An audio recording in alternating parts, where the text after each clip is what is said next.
Blog share করব। তো সকাল সকাল আমি ঘুম থেকে উঠে চিন্তা করতে লাগলাম যে চাকরানিকে কিভাবে ঘুম থেকে তোলা যায়। তারপর আমি চিল্লা ফাল্লা করে তাকে ঘুম থেকে উঠে ব্রাশ করতে পাঠিয়ে দিলাম। তার মুখে দুর্গন্ধ আমার একদমও সহ্য হয় না, সে কিন্তু বারবার আমার কাছে এসে কিস করতে চায়, তাই তাকে ব্রাশ করতে পাঠালাম।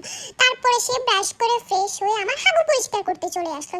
বেচারার জীবন কিন্তু অর্ধেকই শেষ হয়ে গেল আমার এই হাগু পরিষ্কার করতে করতে, আর বাকিটা জীবনও শেষ হয়ে যাবে। তারপরে সে এক বাটি চিকেন নিয়ে প্রতিদিনের মতো আমার সামনে হাজির হয়ে গেল এবং বাটিটা ঘুরিয়ে ঘুরিয়ে কিছু একটা বোঝানোর চেষ্টা করছিল।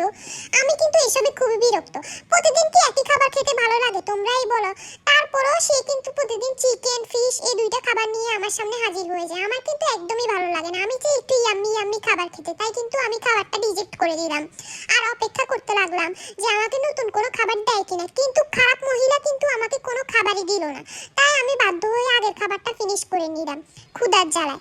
এবার আমি একটু রেস্ট করতে গেলাম। অদ্ভুতভাবে শুয়ে শুয়ে চিন্তা করছিলাম যে চাকরানিকে কিভাবে সাহায্য করা যায়। তারপর তাকে লুকিয়ে লুকিয়ে গিয়ে অ্যাটাক করলাম এবং কামড় দিয়ে চলে আসলাম।